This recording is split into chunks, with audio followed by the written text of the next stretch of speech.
তাদের নতুন হল করে, তারা নতুন নতুন অবকাঠামো তৈরি করে।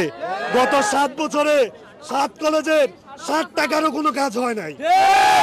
তারা আমাদের টাকাগুলো লোপাট করে নিয়ে তাদের নতুন নতুন ভবন বানায়, শিক্ষকদের আলিশান বাসা বানায়, তাদের যতটুকু প্রয়োজন তার চেয়ে বেশি আছে তারপরেও বানায়।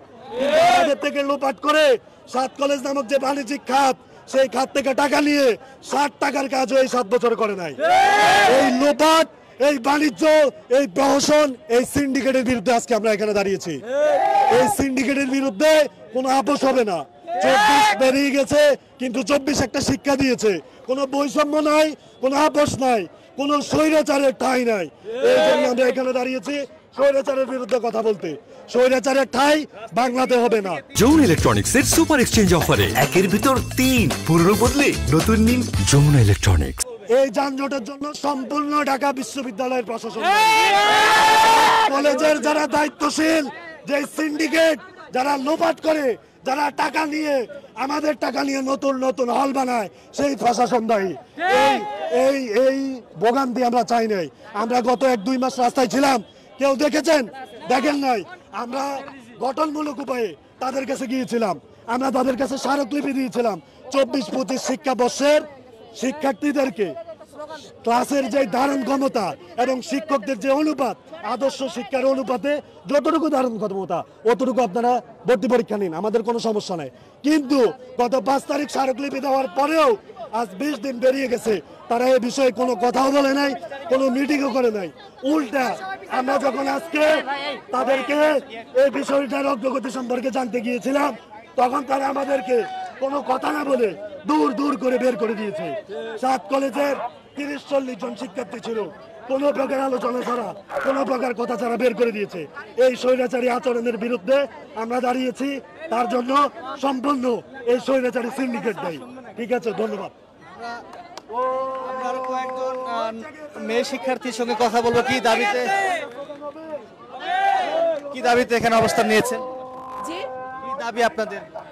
যে আমাদের দাবি যে আমাদের যে বিশ্ববিদ্যালয় কমিশন গঠন করা হয়েছে, সেই কমিশনের আন্ডারে যেন আমাদের 24-25 সেশনটা চলে আসে, আমরা এই দাবি করেছিলাম। এবং আমাদের ইউনিভার্সিটি কাঠামো অনুযায়ী যেন সিট সংখ্যা কমানো হয়।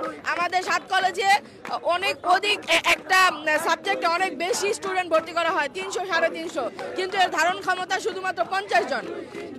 এই দাবিতে আমরা বলেছি যে আমাদের পরবর্তী ব্যাচ যেন আসন সংখ্যা কমিয়ে ভর্তি করা হয়, এটাই আমাদের দাবি ছিল। আর এই ভর্তি শিক্ষার্থীদের যে টাকাটা আছে, সেটা যেন আমাদের যে কমিশন গঠন করা হয়েছে সেই কমিশনের আন্ডারে দেওয়া হয়, দাবির আন্ডারে আর না যায়, এটাই আমাদের দাবি ছিল। এবং এই দাবি অনুসারে আমরা 5 তারিখে তাকে স্মারকলিপি জমা দিয়েছিলাম। কিন্তু আজকে যখন স্মারকলিপি সম্পর্কে আমরা জানতে যাই যে কার্যক্রম কতটুকু অগ্রসর হচ্ছে, তখন তারা আমাদের সাথে অনেক খারাপ বিহেভ করেছে, আমাদেরকে বের করে দিয়েছে। এখান থেকে বের হয়ে যাও, তোমাদের সাথে কথা বলতে চাই না, এরকম শব্দ আমাদের সাথে উচ্চারণ করেছে। তার জন্য আমাদের এই অবস্থান কর্মসূচি। এবং আপনাদের যে দাবিগুলো, সেগুলো কি একটাও মানতে চাচ্ছে না নাকি?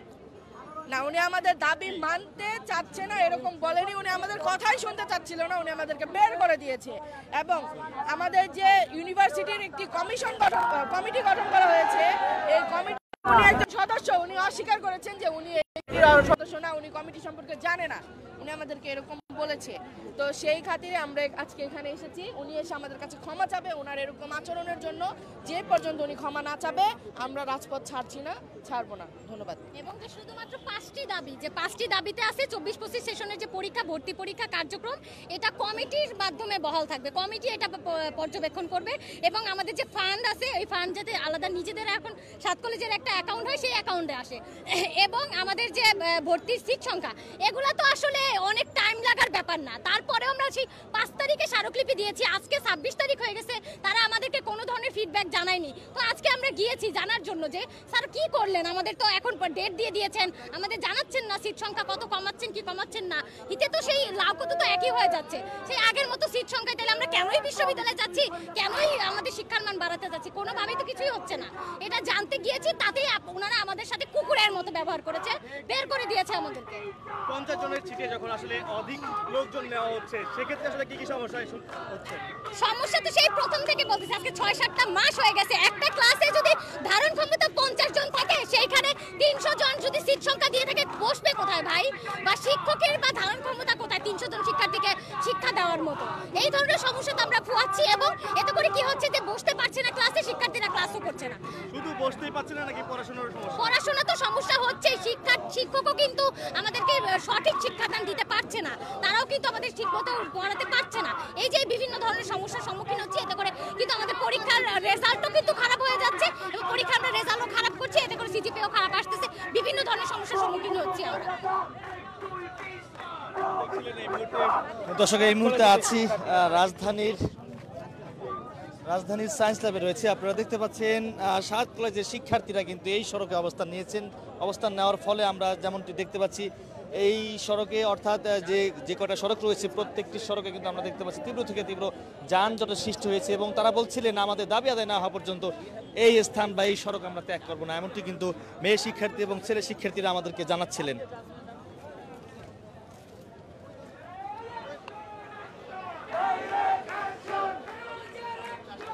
দর্শক, আজকে এই যে 7 কলেজের শিক্ষার্থীরা যে দাবিতে এখানে অবস্থান নিয়েছেন, যে দাবিতে বিক্ষোভ করছেন, এটি আপনারা কিভাবে দেখছেন কমেন্টে জানাতে পারেন। কয়েকজন শিক্ষার্থী সড়কেই বসে পড়েছেন, তাদের সঙ্গে কথা বলার চেষ্টা করব কি দাবিতে তারা এখানে অবস্থান নিয়েছেন। আমরা দেখতে পাচ্ছি কয়েকজন শিক্ষার্থীরা বসে কিন্তু এখানে আসলে সময় পার করছেন। আমরা কথা বলবো আসলে কি দাবিতে আজকে এই সড়কে অবস্থান নিয়েছেন, দাবিগুলো বলবেন। বিষয়টা হচ্ছে এই মাসে 5 তারিখে আমাদের 7 কলেজে আপনারা জানেন যে অসংখ্য শীত, একটা ক্লাস মানে শ্রেণীকক্ষে 50 জন ধারণ ক্ষমতা, সেখানে 350 জনের অধিক শিক্ষার্থী ভর্তি করেছে। সেই ধারণ ক্ষমতা জি 50 থেকে 60 জন ধারণ ক্ষমতা, কিন্তু সেখানে ভর্তি করেছে 300 থেকে 350 শিক্ষার্থী।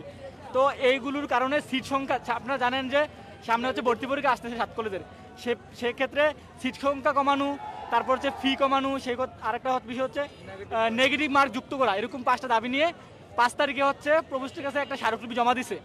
আজকে 20 জন প্রতিনিধি 7 কলেজের ওখানে গেছে যে কতটুকু মানে এগিয়েছে কাজটা।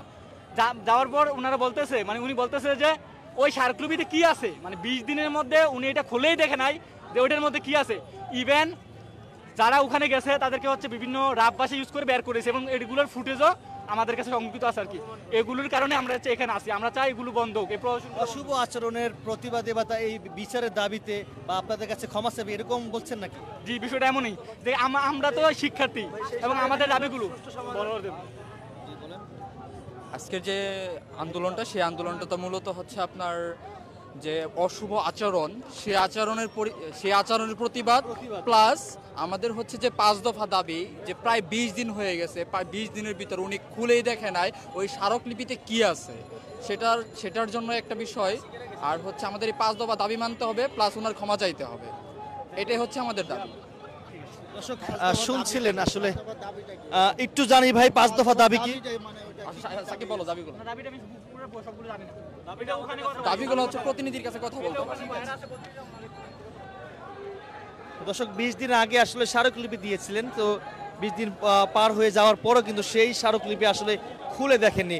তখন এখানকার শিক্ষার্থীরা আসলে ওনার কাছে গিয়েছেন, তা যাওয়ার পর কিন্তু আসলে জিজ্ঞাসা করেছেন যে আমরা স্মারকলিপি দিয়েছি। তখন তিনি আসলে বলছিলেন যে তোমরা কি স্মারকলিপি দিয়েছো, স্মারকলিপি কি লেখা রয়েছে, এবং তাদের সাথে এক পর্যায়ে অশুভ আচরণ করেছে। তো সেই প্রতিবাদে কিন্তু এই সাধারণ শিক্ষার্থীরা এখানে বিক্ষোভ করছেন, এবং তার বিচারের দাবিতে কিন্তু তারা এখানে অবস্থান নিয়েছেন। দেখতে পাচ্ছেন সায়েন্স ল্যাবের যে প্রধান সড়ক, সেই প্রধান সড়ক কিন্তু আটকে দিয়ে তারা এখানে বিক্ষোভ করছেন। দাবি আদায় না হওয়া পর্যন্ত এই সড়ক বা এই স্থান ত্যাগ করবে না 7 কলেজের শিক্ষার্থীরা।